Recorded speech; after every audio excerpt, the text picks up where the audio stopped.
Bismillahirrahmanirrahim. Assalamualaikum warahmatullahi wabarakatuh.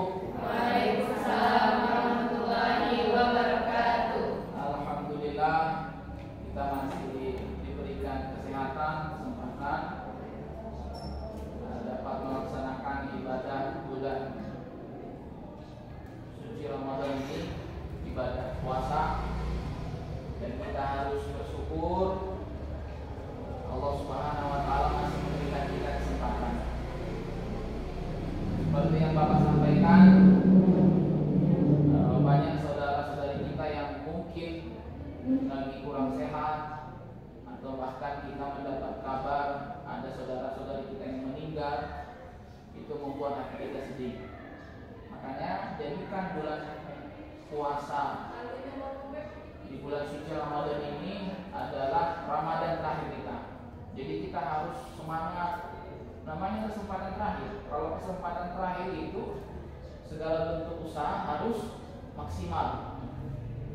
Baik yang muda, yang tua, itu nggak tahu kapan jadwalnya meninggal. Jadi sebelum jadwal itu dibuat, kita di bulan suci Ramadan ini harus maksimal menjalankan ibadah. Pada kesempatan ini Bapak akan menjelaskan tentang pemetaan masalah dalam bimbingan dan konseling. Yang disebut dengan pemetaan itu tentu kita harus memiliki pengetahuan. Kalau tidak memiliki pengetahuan, kita tidak mungkin bisa mengatakan sesuatu hal. Tidak cukup pengetahuan, teman-teman, tetapi harus juga pengalaman, pengetahuan dan pengalaman. Karena apa?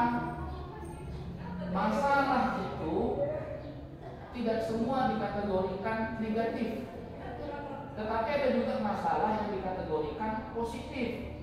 Contohnya seperti ini. Ada di salah satu sekolah yang ada di Kabupaten Rejang Lebong ini, kita melakukan penelitian di sana. Misalkan di SMA X. Di SMA X ini ternyata tidak kita temukan masalah yang negatif, tidak kita temukan problem yang negatif, tetapi yang kita temukan adalah yang positif. Misalkan sekolah itu dapat dikatakan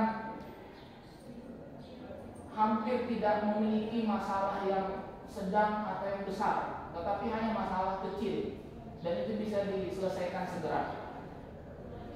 Mereka memiliki strategi yang bagus dalam mengatasi masalah siswa-siswinya, dan bahkan ruangan bimbingan dan konselingnya termasuk ruangan terbaik di kabupaten ini misalnya.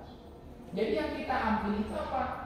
Problem yang positif. Jadi problem itu jangan diartikan yang negatif saja, tetapi juga diartikan yang positif, sesuai dengan lokasi di mana kita nanti meneliti misalkan.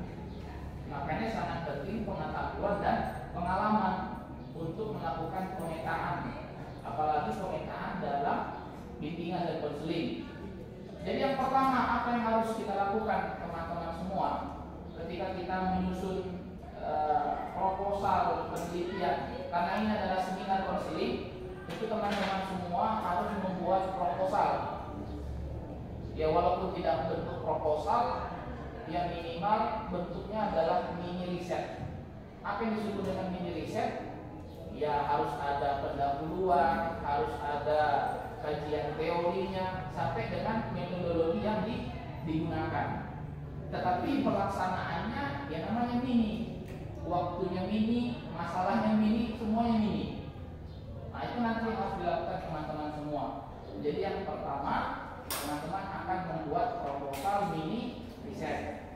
Yang kedua yang harus dilakukan oleh teman-teman semua dalam pemetaan masalah tersebut, tentu dalam pemetaan masalah ini kan kita harus tahu sumber masalahnya dari mana. Makanya sumber masalah itu bisa kita temukan yang pertama dalam kajian library atau kajian kepustakaan. Misalkan melihat dari beberapa buku bacaan, atau kita melihat dari beberapa jurnal yang sudah dipublikasikan. Di situ kita bisa menemukan problem dari kajian di library perpustakaan. Atau teman-teman semua ingin mencari suatu permasalahan, bisa langsung turun ke ke lapangan, misalkan bisa ke sekolah, ke kampus, tetapi yang ada bimbingan dan konselingnya. Karena cakupan pemetaan masalah kita adalah bimbingan dan konseling.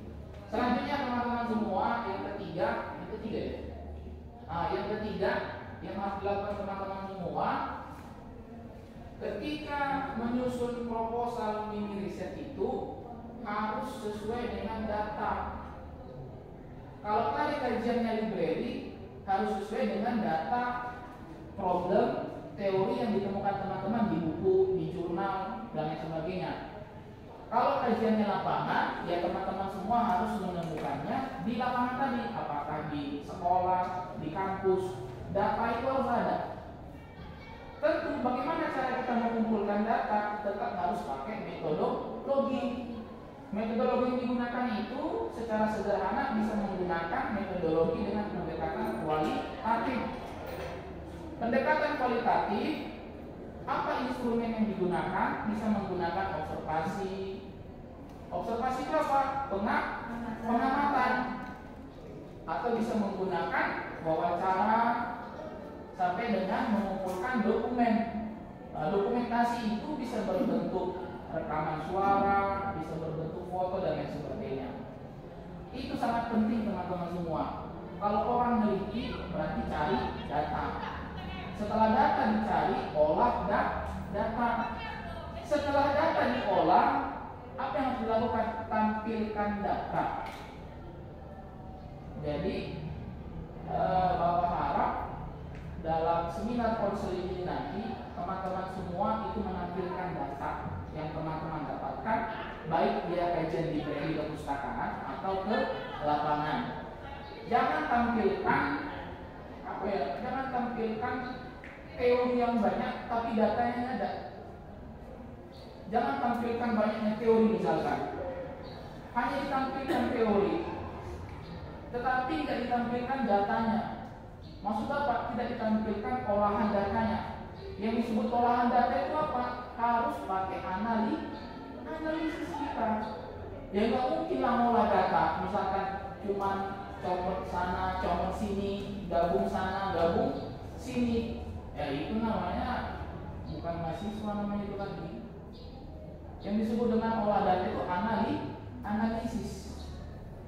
Misalkan kita mendapatkan data hasil wawancara, misalkan dengan informan A, kamu analisis.